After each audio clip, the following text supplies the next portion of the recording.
Good evening. कल Twitter campaign था और 90 लाख प्लस बच्चों ने ट्वीट किया।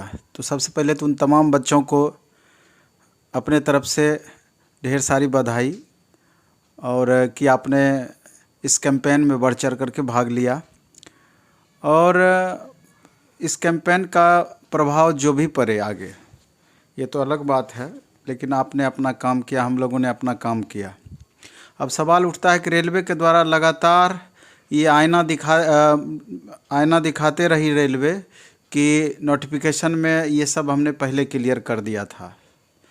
तो ये सब बात तो सबको पता है कि नोटिफिकेशन में आपने पहले क्लियर कर दिया था। ये उचित है या अनुचित है, यह 90 लाख ट्वीट ही आपको बताता है कि कितने % बच्चे आपके इस व्यवस्था से संतुष्ट रहे। पहली बात। दूसरा क्या कि लूप होल तो रेलवे में बहुत सारे अभी भी हैं। अगर आप देखेंगे तो लेवल वाइज रिजल्ट देना ही एक लूप होल नहीं है, बल्कि आपका ये जो डकवर्थ लुईस वाला नॉर्मलाइजेशन सिस्टम है, जिसको समझना मुश्किल ही नहीं नामुमकिन है, और जिसमें कि 0 से लेकर के 24-25 मार्क्स तक आपका बढ़ता है घटता है, तो कहीं ना कहीं ये भी प्रश्न चिन्ह आपका उठाता है। इसके बाद खामी की अगर बात की जाए तो अभी रॉ स्कोर में ही बहुत सारे बच्चों का मार्क्स कम हो गया है। सही आंसर रहते हुए 1 से लेकर 4-5 मार्क्स तक बच्चों का घटा है। इसमें जो बच्चे ये देख रहे होंगे, जिनका घटा होगा, वो खुद समझ रहे होंगे, कमेंट भी लगातार कर रहे थे। इसके अलावे EWS वाला भी समस्या था कि जिस समय वैकेंसी आई थी, जिस रूल रेलवे के द्वारा यह है कि लास्ट डेट से पहले का EWS सर्टिफिकेट होना चाहिए, तभी वो मान्य करेगा। अब सवाल उठता है कि उस समय अंचल तक में, ब्लॉक तक में ये बात पता नहीं था वहाँ पर कि EWS होता क्या है, और बहुत जगह बच्चे ज़बरदस्ती समझा के या EWS के बारे में बता करके, या कुछ जगह पे जानकारी हो गई थी तो उनके द्वारा वो उस समय सर्टिफिकेट बना पाए, लेकिन समझिए कि 90% बच्चे उस समय नहीं बना पाए। तो अब उसके लिए आगे क्या? इसके अलावे भी बहुत सारे ऐसे भी स्टूडेंट हैं कि कट ऑफ से ज़्यादा मार्क्स होने के बावजूद कुछ जगह पे कुछ स्टूडेंट का प्रॉब्लम रह गया है कि उनका रिजल्ट लिस्ट में नहीं आया है। तो एक लंबी लिस्ट हो सकती है रेलवे के इस कृत्य का, लेकिन सवाल उठता है कि बहुत सारे स्टूडेंट जिनका रिजल्ट हुआ है इस बार, उनका भी प्रॉपर वे में सपोर्ट नहीं रहा, या वो भी अभी कहीं ना कहीं नाखुश चल रहे हैं, ये जो प्रोटेस्ट कर रहे हैं उनसे। तो उनके लिए भी मैं कहना चाहूँगा कि कहीं ना कहीं हम अपनी बात को आपको समझा नहीं पाए, क्योंकि इसके शिकार सभी हैं। किन्हीं का 2 लेवल में रिजल्ट हुआ है, किन्हीं का 1 लेवल में रिजल्ट हुआ है, किन्हीं का 3 लेवल में रिजल्ट हुआ है। अगर रिजल्ट जितना देना चाहिए था, अगर उतना रिजल्ट आता तो शायद सारे बच्चे इसमें आ जाते जो डिजर्व करते हैं, जिनको लगता है कि हमारा इतना मार्क्स था कि रिजल्ट हमारा होना चाहिए था। तो उनको अभी लग रहा होगा कि कंपटीशन हमारा, ये बच्चे आकर के अंदर घुस करके बढ़ा देंगे, तो ऐसा कुछ भी नहीं है। इतने अधिक मार्क्स में, इतने अधिक कट ऑफ में आप रिजल्ट लाए हैं, तो ये इस बात को दर्शाता है कि आपकी तैयारी कहीं ना कहीं पहले से बहुत बेहतर है, अच्छी तैयारी है, और इस बीच में थोड़ा सा और मेहनत करेंगे तो फाइनल होने की संभावना आपकी मैक्सिमम रहेगी। लेकिन जो बच्चे इसमें इन करते, वो भी लगातार मेहनत करके 10-20% उथल पुथल कर सकते थे, इसमें कहीं अतिशयोक्ति नहीं है। तो नंबर ऑफ़ स्टूडेंट जितना इसमें आना चाहिए था, उन बच्चों को भी मौका मिलना चाहिए था, और इसमें शिकार मैक्सिमम कोचिंग वाले ही हुए हैं, क्योंकि बच्चों की तरफ से कोचिंग वालों पर आरोप है कि पैकेज बेचने के लिए कम कट ऑफ बताए, लूट लिए, वगैरह वगैरह बहुत तरह का कमेंट है। हम उस पर नहीं जाते हैं, क्योंकि आप ये देख सकते हैं, अगर पूरे इंडिया भर में 1 लाख टीचर होंगे पढ़ाने वाले, तो मुश्किल से 150 ऐसे टीचर हैं जिनका पैकेज बच्चे खरीदते हैं, और उसमें भी फ़ी कितना रहता है ऑनलाइन में? आपका 100 से लेकर के मैक्सिमम 500 तक फ़ी रहता है आपके टारगेट बैच वगैरह का, मैक्सिमम 500, नहीं तो मैक्सिमम 100, 200, 300 यही फ़ी रहता है। तो कितना आपका ये टीचर लोग लूट लेंगे? बहुत तरह की बातें हैं इसमें। कहीं ना कहीं अगर इस तरह का आरोप लगता है तो मनोबल कहीं ना कहीं गिरता ही है, क्योंकि ऐसे भी रेलवे पूरी तरीके से आप देखिएगा कि पूरा आरोप कोचिंग वालों पर ही लगाया है कि कोचिंग वाले के बहकावे में ही आकर के सारे बच्चे इस तरह का प्रोटेस्ट किए हैं। ये 90 लाख प्लस ट्वीट हुआ है, सारे बच्चे को कोचिंग वाले ही बहका दिए हैं। आपके तरफ से कोई फॉल्ट नहीं था, ये तो सभी समझते हैं, सारे बच्चे भी समझते हैं, रेलवे भी समझते हैं। लाख उनके नोटिफिकेशन को लगातार दिखाते रहने से ये नहीं होगा कि गलत चीज़ सही हो जाएगा।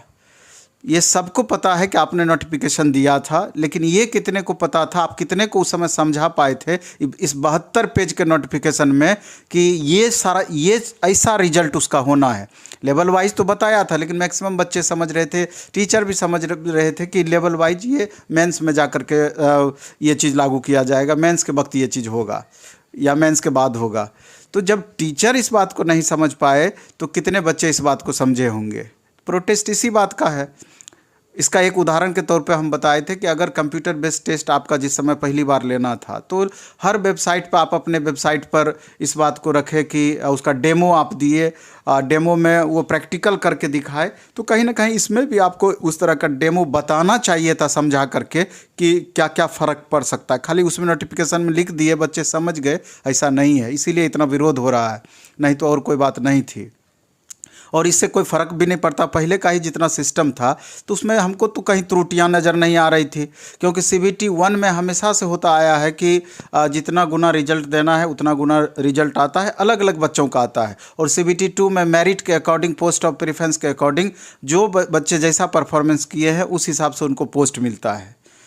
तो दूसरा बच्चों का ये भी और कहना था, रेलवे का लूप होल है कि अभी जिस तरीके से निजीकरण को बढ़ावा दिया जा रहा है, तो ये 5-6 सीट की भी जब आप वैकेंसी निकालते हैं गवर्नमेंट की, रेलवे RRB के द्वारा आप सूचित करते हैं, निकालते हैं प्रॉपर वे में, लेकिन इतने सारे अभी आउटसोर्स के द्वारा रेलवे में जो बहाली हुई है प्राइवेटाइजेशन के थ्रू, तो वहाँ पर वो कहाँ से वो बच्चे वहाँ पर पहुँच गए, उसका भी तो आपको प्रॉपर वे में RRB को ही ये जिम्मा दे देते कि हमको प्राइवेट बहाली करना है, लेकिन इसका नियोक्ता जो होंगे वो RRB के ही माध्यम से वहाँ पर जाएगा। तो कहीं ना कहीं बच्चों को बहुत सारा प्रश्न है जिसका रेलवे को उत्तर दे पाना मुश्किल हो जाएगी। और जहाँ तक इस प्रोटेस्ट का सवाल है, अब स्टूडेंट का लगातार ये बात सामने आ रहा है कि सर आगे क्या, कहीं से, क्योंकि अभी किसी का वीडियो नहीं आ रहा है, लग रहा है कि सब शांत पड़ गए हैं। तो ये बात आप मान लीजिए कि रेलवे ऐसे मानने वाली नहीं है।